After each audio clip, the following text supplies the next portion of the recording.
লুঙ্গি বাহিনীর কাছে আত্মসমর্পণ কার্যত রাজ্য প্রশাসনের। বেচারা তলার লেভেলের পুলিশদের আত্মসমর্পণ করা ছাড়া এই মুহূর্তে তাদেরও কোনো বিকল্প নেই। এবং গতকাল মহেশতলায় যে ভয়াবহ ঘটনা ঘটে গেল, পুলিশের কার্যত এই আর্তনাদ এবং যে বক্তব্য শোনাবো, পুলিশের এই আত্মসমর্পণ কার্যত প্রমাণ করে দিচ্ছে যে পশ্চিমবঙ্গের রাষ্ট্রপতি শাসনটা ঠিক কতটা জরুরি, যেটা কিছুদিন আগেই আমাদের রাজ্যপাল সিভি আনন্দ বোস তিনি পরিষ্কারভাবে আমাদের কেন্দ্রীয় সরকারকে একটা চিঠি দিয়ে জানিয়ে দিয়েছিলেন যে পশ্চিমবঙ্গের প্রান্তিক অঞ্চলগুলিতে রাষ্ট্রপতি শাসনটা কতটা জরুরি। আজকে আপনাদের সামনে সেই তথ্য নিয়েই হাজির হয়েছি। নমস্কার, welcome to simple as ABC. আপনাদের সকলকে স্বাগত জানিয়ে শুরু করছি আজকের অন্যতম গুরুত্বপূর্ণ খবর।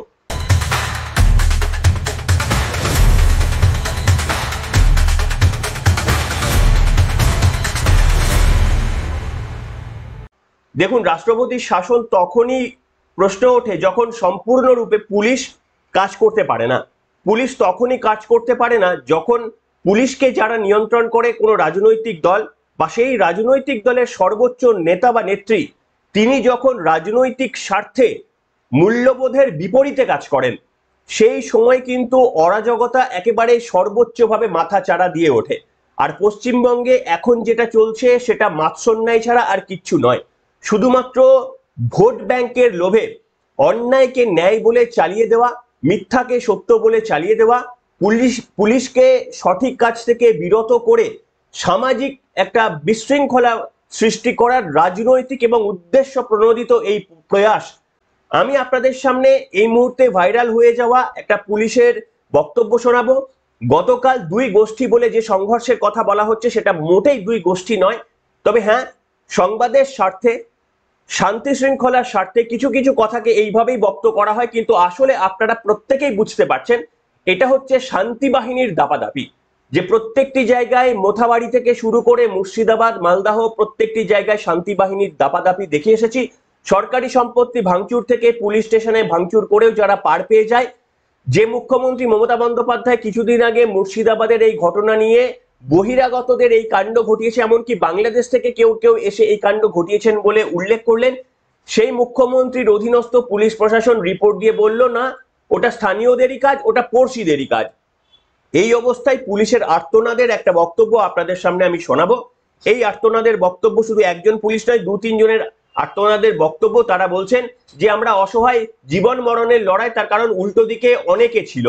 পুলিশকে নিষ্ক্রিয় করে কেন রাখা হলো, কেন পুলিশকে মাথায় ইট পড়তে দেওয়া হলো, তার পেছনেও কিন্তু কিছু পুলিশই রয়েছে। পুলিশকে মার খাওয়াচ্ছে তাহলে কি কিছু পুলিশ? হ্যাঁ, মুকুল মিয়া কে? কে এই মুকুল মিয়া, যার নামে একটা বড় অভিযোগ আনছেন বিরোধী দলনেতা শুভেন্দু অধিকারী, সবটা শোনাবো। কিন্তু তার আগে এই ভিডিওটা, পুলিশের আর্তনাদ এবং আত্মসমর্পণের ভিডিওটা একবার প্রত্যক্ষ করুন পশ্চিমবঙ্গবাসী। প্রচুর লোক আমাদের সাথে, মানে ওরা নিজেরা বুঝছে না, শুনছে না, ইট ফিট ছুঁড়ে আমাদেরকে পুরো একদম পিছিয়ে হটিয়ে দিই। আমরা যত চেষ্টা করছি তোর ওরা শান্ত হচ্ছে না। আর আমরা তো কি অবস্থায় পড়ে গেছিলেন আপনারা? আমরা মরণ বাঁচানো অবস্থায় পড়ে গেছি। কি করব আমরা?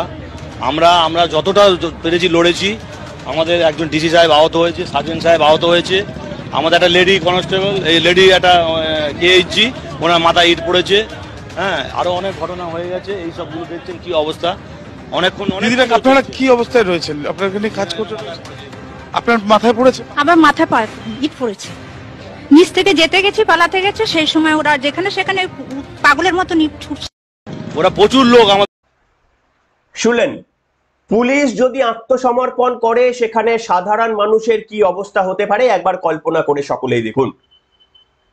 সেই কারণে নিশ্চিতভাবে তাহলে বলা যায় যে বিরোধী দলনেতা শুভেন্দু অধিকারী বিধানসভার ভেতরে যা বলেছেন এবং বিধানসভার বাইরে এসে যা বলেছেন বলে তৃণমূল কংগ্রেসের অভিযোগ, এবং সেই কারণে স্পিকার বিমান বন্দ্যোপাধ্যায়ের কাছে স্বাধিকার ভঙ্গের নোটিশ, যে তিনি নাকি মুখ্যমন্ত্রী সম্পর্কে অনেক বাজে কথা বলেছেন, যেমন মুসলিম লীগ টু এবং মুসলিম তোষণের কথা তিনি বলেছেন, পাকিস্তানের সমর্থনের কথা বলেছেন। বিরোধী দলনেতা বাইরে যে কথা বলেছেন সেগুলো নাকি বিধানসভাতে আলোচনাই হয়নি বলে যে তথ্য বলা হচ্ছিল, আজকে তো রাজ্য প্রশাসন, রাজ্য পুলিশ প্রশাসন, রাজ্য মানে মমতা বন্দ্যোপাধ্যায়ের প্রশাসন, তারা তো কার্যত প্রমাণই করে দিলেন যে বিরোধী দলনেতা শুভেন্দু অধিকারী আদৌ কোনো ভুল করেছিলেন কিনা। এবং পুলিশের এই আত্মসমর্পণ, যে বক্তব্য শোনালাম, বলছেন যে জীবন মরণের সংকট, পুলিশ যদি জীবন মরণের সংকটে ভোগে, পুলিশ যদি বলে আমাদের মাথায় বড় বড় ইট পড়েছে, আমাদের তখন লোক ছিল না, তাহলে এই ইচ্ছাকৃত পরিস্থিতি তৈরি করলো কারা? এবং এই ইচ্ছাকৃত পরিস্থিতি তৈরি করাটা কি মুর্শিদাবাদের মতো আস্তে আস্তে এটা রোজকার নিয়ম হয়ে দাঁড়িয়েছে পশ্চিমবঙ্গের প্রত্যেকটি অঞ্চলে? আমি আপনাদের সামনে একজনের নাম দেখাবো। বিরোধী দলনেতা একটা মারাত্মক অভিযোগ করেছেন। এই ঘটনাটি আপনারা সকলেই এতক্ষণে জেনে গিয়েছেন যে অভিষেক বন্দ্যোপাধ্যায়, যিনি নাকি পাকিস্তানের এই হিংসার জন্য গোটা বিদেশ ঘুরে, বিভিন্ন রাষ্ট্রে ঘুরে পাকিস্তানের নিন্দা করে এসেছেন, অথচ তার লোকসভা ডায়মন্ড হারবার কেন্দ্রে মহেশতলা এলাকার রবীন্দ্রনগর পুলিশ স্টেশনে যে ভয়াবহ ঘটনা ঘটে গেল এবং সেখানে হিন্দুদের দোকানে ভাঙচুর থেকে শুরু করে আরো যা যা অকথ্য আক্রমণ হলো এবং মন্দিরগুলোকে যেভাবে বন্ধ করে দেওয়া হলো, তার ছবি আপনাদের দেখাবো। তুলসী মন্দিরে আঘাত করা হলো জিহাদিদের দ্বারা, সেই ভিডিও আপনাদের দেখাবো। আচ্ছা, আপনাদের একটা ছবি দেখাই। এই ছবিটা আপনারা দেখতে পাচ্ছেন। দেখুন, একজন জেহাদি তুলসী মন্দিরে আক্রমণ করছেন। বলুন, এটা যদি অন্য কোনো বিষয়, মানে প্রথমে বলা হচ্ছে যে একটা ফল বিক্রেতার সঙ্গে কোনো গন্ডগোল হয়েছে, তাহলে সেই ফল বিক্রেতার সঙ্গে যদি কোনো গন্ডগোল হয়, তাহলে একজন লুঙ্গি বাহিনী, একজন জেহাদি কেন তুলসী মন্দিরকে আক্রমণ করতে যাবে? এর পেছনেই কিন্তু ষড়যন্ত্রটা লুকিয়ে রয়েছে। আর এখানে আরো বড় আপনাদের এই ভিডিওটা আমি দেখাই, আগে দেখে নিন, তারপরে আমি বলছি যে কি করে ছাদের ওপর থেকে এত ইট ছোড়া হলো। তাহলে ছাদের ওপর ইটটা জমিয়ে রাখলো কে? প্রত্যেকটি ঘটনায় ছাদের ওপর থেকে অবিরত যে ইট বৃষ্টি করা হয়, যে ছবিগুলো আপনাদের দেখাতে পারবো না ইউটিউবের গাইডলাইনের কারণে, সেই পূর্ব পরিকল্পিত ঘটনা ছাড়া ছাদের ওপর কেন কেউ ইট জমিয়ে রাখবে? নাকি পুলিশের এবার বেছে বেছে দেখার সময় হয়ে গিয়েছে শান্তি বাহিনীদের ছাদের ওপরে ইট ইচ্ছাকৃতভাবে জমানো থাকে যে কোনো পরিস্থিতির সময় তারা যেন ব্যবহার করতে পারে? এটা যদি হয়, তাহলে বুঝতেই পারছেন যে আমরা ঠিক কতখানি ভয়াবহ পরিস্থিতির মধ্যে বসবাস করছি। তার আগে এই তুলসী মন্দিরের আক্রমণের এই ভিডিওটা দেখানোর চেষ্টা করব। জানি না ইউটিউব দেখাতে দেবে কিনা, চেষ্টা করি।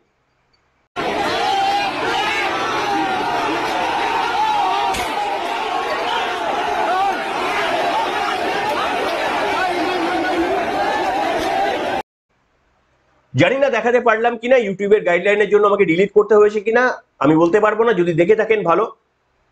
এই পরিস্থিতিতে আমি আপনাদের সামনে বলবো বিরোধী দলনেতার একটা মারাত্মক অভিযোগ। বিরোধী দলনেতা কি অভিযোগ করেছে? তিনি বলছেন যে ওই যে রবীন্দ্রনগরের পুলিশ স্টেশনের যে ইন্সপেক্টর অফ পুলিশ, তার নাম হচ্ছে মুকুল মিয়া। সেই মুকুল মিয়া যখন একটা ঘটনা নিয়ে প্রথম থেকেই এই ধরনের আলোড়ন এবং কার্যত একটা বিশৃঙ্খলা সৃষ্টি হয়, ইট মারামারি সৃষ্টি হয়, তখন হালকা ফুলকা যখন বিশৃঙ্খলার ঘটনা ঘটে তখন তিনি নিশ্চুপ ছিলেন এবং ঘটনা হাতের বাইরে চলে যাচ্ছে দেখেও তিনি অতিরিক্ত পুলিশের ডিমান্ড করেননি। বিরোধী দলনেতার দাবি এই পুলিশ অফিসার আসলে দুষ্কৃতীদের সময় দিয়েছেন যাতে ইট এবং পাথরগুলো কোথাও রাস্তার মোড়ে, কোথাও ছাদের ওপরে যেন জমিয়ে রাখার তারা সময়টা পায়, এবং তারপরে যখন দীর্ঘ সময় কেটে যায় তারপরেই তাদের অ্যাকশন স্টার্ট হয়ে যায় অবিরত বৃষ্টির, যার জন্য একাধিক পুলিশকে আক্রান্ত হতে হয়েছে। সেই বক্তব্য আমি আপনাদের শোনালাম। মহিলা পুলিশরা পর্যন্ত ছাড় পায়নি এই জেহাদি বাহিনীর হাত থেকে। এইখানে আমি বিরোধী দলনেতা শুভেন্দু অধিকারীর দেওয়া কয়েকটা ছবি আপনাদের সামনে দেখাতে চাই। এই মুকুল মিয়ার কয়েকটা ছবি আপনারা আমাদের পর্দায় দেখছেন। আপনারা দেখুন যে তৃণমূল কংগ্রেসের ব্যাচ পরে এই মুকুল মিয়া দাঁড়িয়ে রয়েছেন, দেখতে পাচ্ছেন আশা করি ছবিটা। কত গর্বিত মুখ মুকুল মিয়ার, পুলিশের ড্রেস পরে, অথচ তৃণমূল কংগ্রেসের ছবি নিয়ে তিনি দাঁড়িয়ে রয়েছেন। এই ছবিটা পোস্ট করেছেন বিরোধী দলনেতা তার এক্স হ্যান্ডেলে। আমি দ্বিতীয় ছবিটা দেখাই। সেখানে আপনারা দেখতে পাচ্ছেন সেখানে একেবারেই পুলিশের ড্রেস পরিহিত, খাকি উর্দি পরিহিত কাউকে কিছু ইনস্ট্রাকশন দিচ্ছেন এবং তার পেছনে তৃণমূল কংগ্রেসের কোনো একটা প্রোগ্রাম, তৃণমূল কংগ্রেসের কর্মী সমর্থকদের দেখা যাচ্ছে। সেখানেও তিনি একই মঞ্চে একই চেয়ার ভাগ করে নিয়েছেন। তৃতীয় ছবিটা আপনাদের সামনে দেখাই। এখানে অভিষেক বন্দ্যোপাধ্যায়, মমতা বন্দ্যোপাধ্যায়ের বাঁদিকে একটা ছবি দেখা যাচ্ছে, ডান দিকে দেখা যাচ্ছে তৃণমূল কংগ্রেসের কিছু একটা, আর মধ্যে তৃণমূল যুব কংগ্রেসের পক্ষ থেকে সকলকে সাদর আমন্ত্রণ জানাই এরকম কিছু লোগো দেখা যাচ্ছে। সেখানে সগর্বে একজনই পুলিশ অফিসার বসে রয়েছেন, তিনি হচ্ছেন এই মুকুল মিয়া। অসাধারণ গর্বিত একটা মুহূর্ত। এবং আরো একটা ছবি আপনারা দেখতে পাচ্ছেন ঠিক এই জায়গাটাতেও বিরাট কম্বল বিতরণ অনুষ্ঠান, সেখানেও কিন্তু এই পুলিশ অফিসারকে তৃণমূল কংগ্রেসের ব্যাচ পরে পরিহিত অবস্থায় বসে থাকতে দেখা যাচ্ছে। এই হচ্ছে পশ্চিমবঙ্গের পুলিশ। বিরোধীরা বারবার দাবি করে আসে যে পশ্চিমবঙ্গের পুলিশের সঙ্গে তৃণমূল কংগ্রেসের কর্মীদের এই মুহূর্তে কোনো তফাৎ নেই, কিন্তু এই রকম যখন পরিস্থিতি হয়ে যায়, আমি সব পুলিশের কথা বলবো না, তার কারণ কিছু পুলিশ মার খেয়েছেন, কিছু তো সংখ্যক পুলিশের এই ধরনের আচরণের জন্যই বাকি পুলিশরা তারা সন্ত্রস্ত, তারা আমার আপনার কমন মানুষের মতো ভীত এবং তারাও উদ্বিগ্ন, কিন্তু তাদের এই মুহূর্তে সম্ভবত সংখ্যা লঘিষ্ঠ হওয়ার কারণে তারাও কিছু করতে পারছেন না। এবং এই জায়গায় আপনারা একবার কল্পনা করে দেখুন যে এই পরিস্থিতি যদি আদতে শান্তি শৃঙ্খলা ফিরিয়ে আনার যদি সত্যি কোনো চেষ্টা করতে হয়, তাহলে একমাত্র এর উপায় হচ্ছে রাষ্ট্রপতি শাসন জারি করা। তার কারণ পুলিশ যদি নিজেদেরকে একটা রাজনৈতিক ক্ষমতায় থাকা একটা রাজনৈতিক দলের সমর্থক বলে মনে করেন এবং বিশেষ করে কমিউনাল ভায়োলেন্সের সময়ও যদি পুলিশ অ্যাক্ট করতে না পারে, তাহলে সেই পরিস্থিতিটা কতটা উদ্বেগের একবার কল্পনা করে দেখুন। এবং এটা রিপিটেটিভ ঘটনা, একটা কোনো বিচ্ছিন্ন ঘটনা নয়। মুর্শিদাবাদ থেকে মোথাবাড়ি প্রত্যেকটা ঘটনার একই প্যাটার্ন, সেখানে জানা সত্ত্বেও পুলিশ নিষ্ক্রিয় ভূমিকা পালন করে। অথচ এই পুলিশের সক্রিয়তার প্রমাণ আমরা দেখেছিলাম যখন 26,000 চাকরি বাতিলের পর অসহায় আমার আপনার বাড়ির ছাত্রছাত্রীরা, শিক্ষকরা তারা রাস্তায় নেমে প্রোটেস্ট করে, তখন এই পুলিশের লাঠির জোর আমরা দেখেছি, এই পুলিশের লাঠির জোর আমরা দেখেছি। এক লাঠির ঘায়ে কিংবা এক লাঠির ঘায়ে কিভাবে আমাদের সম্মানীয় শিক্ষকদের যাদের ন্যায্য চাকরিটা চলে গেছে তাদেরকে কিভাবে মানে পদদলিত করেছে আমাদের এই রাজ্যের পুলিশ, তার প্রমাণ আমরা আমাদের নিজের চোখে দেখে এসেছি। আর আজকে যখন সন্ত্রাসবাদীদের, যখন জেহাদিদের মোকাবিলার প্রশ্ন ওঠে, তখন কিন্তু এই পুলিশের সক্রিয়তা কোথাও উধাও হয়ে যায়। এই অবস্থায় বিরোধী দলনেতা শুভেন্দু অধিকারী কালো অতি বিলম্ব না করে চলে গিয়েছিলেন ডিজির কাছে দেখা করতে। কিন্তু আমাদের ডিজি বিরোধী দলনেতা শুভেন্দু অধিকারীর সঙ্গে দেখা করবেন না, এটাই স্বাভাবিক। তার কারণ ডিজি পুলিশ যদি নিজেদের তৃণমূল কংগ্রেসের কর্মী বলে মনে করেন, সেক্ষেত্রে তাহলে বিরোধী পক্ষকে তারা শত্রু বলেই মনে করবেন, এটাই স্বাভাবিক। শুভেন্দু অধিকারী সেখান থেকে কি বলেছেন আপনাদের শোনাবো। রবীন্দ্রনগরে যা ডায়মন্ড হারবার পুলিশ ডিস্ট্রিক্ট, সেখানে জিহাদিরা হিন্দু মন্দির ভাঙছে, হিন্দু ঘরবাড়ি লুট, মহেশতলা মেটিয়া বিরোধ, পুলিশের গাড়িও ভেঙেছে, প্রচুর পুলিশ রক্তাক্ত, হিন্দুরা রক্তাক্ত। আমি এবং আমার 5 কলিগ দেখা করতে এসেছিলাম মহামান্য ডিজি, উনি থেকেও মিট করেননি ক্ষমতার নির্দেশে। কারণ আমরা জানি সবাই ল্যাম্প পোস্ট, একটাই পোস্ট, হিন্দু বিরোধী সরকার, মুসলিম লীগের সরকার, অত্যাচারী সরকার। ধুলিয়ান, শামশেরগঞ্জ, মোথাবাড়ির পরে কলকাতার কাছে 10 কিলোমিটার দূরে অত্যাচার। আগামীকাল বিধানসভা চলতে দেওয়া হবে না, কোশ্চেন অ্যান্সারের পরে বিধানসভা চলতে আমরা দেব না। আর কালকেই কলকাতা হাইকোর্টে যাব প্যারামিলিটারি ডিপ্লয়েড করার। জয় শ্রীরাম। শুনলেন? তাহলে যদি পুলিশ বিরোধী দলকে শত্রু বলে মনে করে, কখন মনে করতে পারে? যদি তারা নিজেদেরকে শাসক দল ঘনিষ্ঠ বা শাসক দলের কর্মী বলে মনে করে, তাহলে নিশ্চিতভাবে তারা বিরোধী দলকে শত্রু বলে মনে করতে পারবে। এছাড়া ডিজির যে কোনো মূল্যে এই ঘটনায় বিরোধী দলনেতার বক্তব্য শোনা উচিত ছিল না ছিল না, আপনারা কি মনে করেন? আপনাদের প্রশ্নের উত্তর আমি জানতে চাই। যে আর কতদিন? সুকান্ত মজুমদার বলছিলেন যে আমরা অনেকদিন আগে থেকেই বলে এসেছি যে হিন্দুরা অস্তিত্ব সংকটের মধ্যে পড়েছে, হিন্দুদের চোখ খুলবে। আমার মনে হয় হিন্দুদের যদি চোখ খোলার থাকতো তাহলে চোখ ইতিমধ্যেই খোলে থাকতো। আমি হিন্দু মুসলিমের এখানে আমি বিভাজনে যেতে নারাজ। কেন নারাজ? তার কারণ কোন সভ্য মানুষ হিন্দু, মুসলমান, শিখ, খ্রিস্টান এই ধরনের ঘটনাকে সাপোর্ট করতে পারে না। তাই এই ঘটনার আমি সাম্প্রদায়িক রং লাগাতে চাই না। তার কারণ এই জেহাদি ঘটনাকে আমরা নিশ্চিতভাবে কন্ডেম করি, তবে যে সমস্ত মানুষগুলোর মনের মধ্যে কোথাও সততা লুকিয়ে রয়েছে, তিনি ধর্ম বর্ণ নির্বিশেষে এই ঘটনার কন্ডেম করবেন, এটাই আমরা বিশ্বাস করি। এই জায়গায় দাঁড়িয়ে আমি আপনাদের সামনে দেখাতে চাইবো একটা মন্দির, সেই মন্দিরটাকে বন্ধ করে দিতে হবে, এই ছিল জেহাদিদের উদ্দেশ্য। শুরুটা হয়তো অন্য কিছু দিয়ে হয়েছিল, সেই তথ্য আমার কাছে নেই, আমার জানার প্রয়োজনও নেই এই কারণে। তার কারণ এই মুহূর্তে 10 জন জিজ্ঞেস করলে 10 রকম তথ্য আপনি পাবেন। কিন্তু যে ফুটেজ ওই জায়গা থেকে ভাইরাল হয়েছে শুভেন্দু অধিকারী সেগুলো পাবলিশ করেছেন, সেই ভিডিওগুলো দেখলে আপনি বুঝতে পারবেন যে একটা মন্দিরকে বন্ধ করে দেওয়ার চেষ্টা হয়েছে। সেখানে যেমন দেখালাম তুলসী বিগ্রহতে আক্রমণ হয়েছে, সেখানে আবার নন্দী মহারাজ মন্দিরের ওপর অবিশ্রান্ত ইট বৃষ্টি হয়েছে। সেই ভিডিওটা আপনাদের সামনে আমি দেখাবো। सब तोड़ दिया, तो सब मंदिर उंदिर में पूरा ईटा मारा, सब तोड़ दिया। तो अरेस्ट होवे ना, अरेस्ट होवे ना।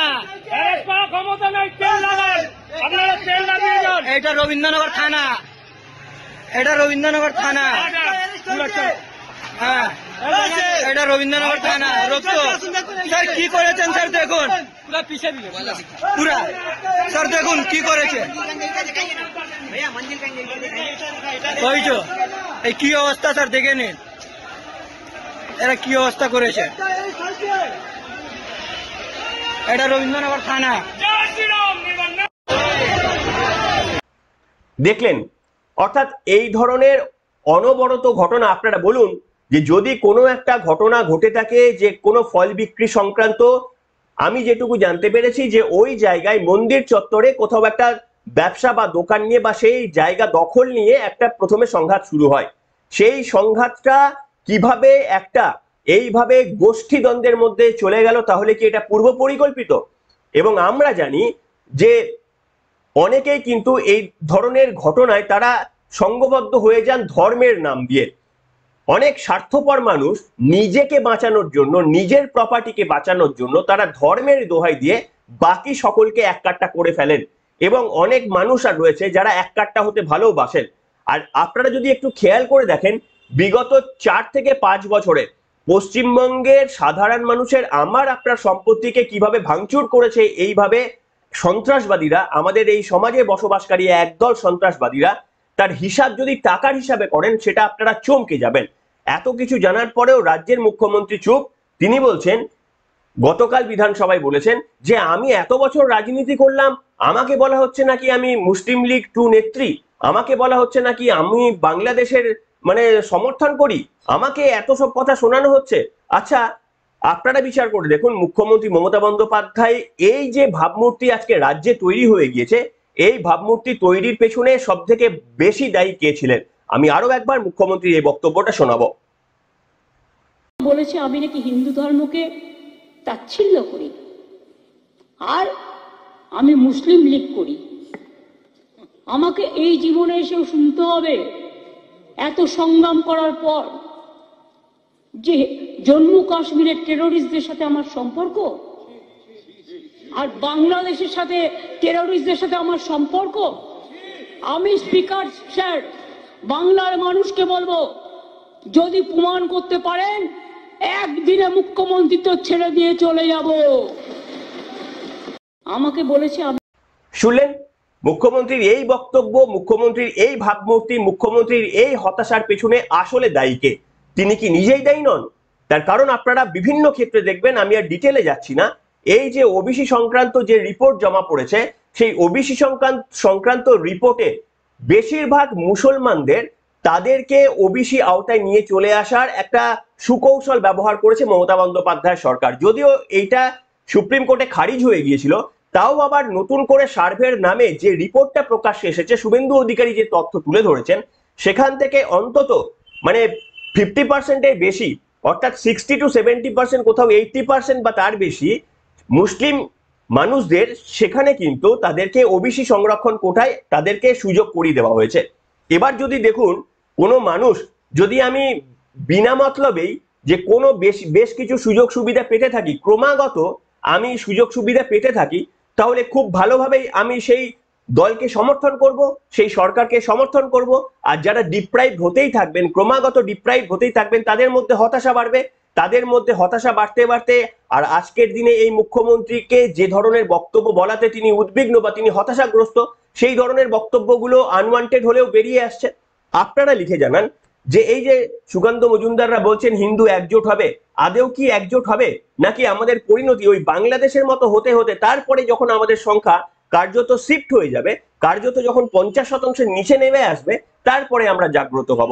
জাগ্রত মনে কোথাও কিন্তু সেটা রিটালিয়েশনের কথা হচ্ছে না। তার কারণ প্রত্যেকেই আমাদের সমাজের মানুষ, কাজে পাকিস্তানের সঙ্গে যে কথা আমরা বলতে পারি, বঙ্গে আমরা এই কথা বলতে পারি না। আমরা যেটা বলতে পারি সেটা হচ্ছে সচেতনতা। আমরা যেটা বলতে পারি আপনার ভোটাধিকার, আপনার কোনো অধিকার নেই রাস্তায় দাঁড়িয়ে হিংসা প্রদর্শন করা, কিন্তু আপনার যে অধিকার রয়েছে আপনার নিজের বাড়ি, নিজের বাড়ির মহিলা তাদেরকে প্রোটেক্ট করার যেমন আপনার দায়িত্ব রয়েছে আইনের অধীনস্থ হয়ে, ঠিক তেমনি আবার আপনার অধিকার রয়েছে ভোটাধিকার প্রয়োগ। সঠিক জায়গায় ভোটাধিকার প্রয়োগ করে এই সরকারকে যদি আমরা পতনের দিকে নিয়ে যেতে না পারি, তাহলে আস্তে আস্তে একটু একটু একটু করে এক একটা জেলা জেলা প্রত্যেকটা এদের গ্রাসে চলে যাবে এবং আমাদের পুলিশ প্রশাসন হতাশাগ্রস্ত হবে। রাজ্যের মাননীয় মুখ্যমন্ত্রী ওপরে এক কথা বলবেন আর ঘরের ভেতরে তিনি কি করছেন সেটা আমাদের জানার কথা না, কিন্তু আমরা গেস করতে ভালোই পারি। এখনকার মতো এখানেই।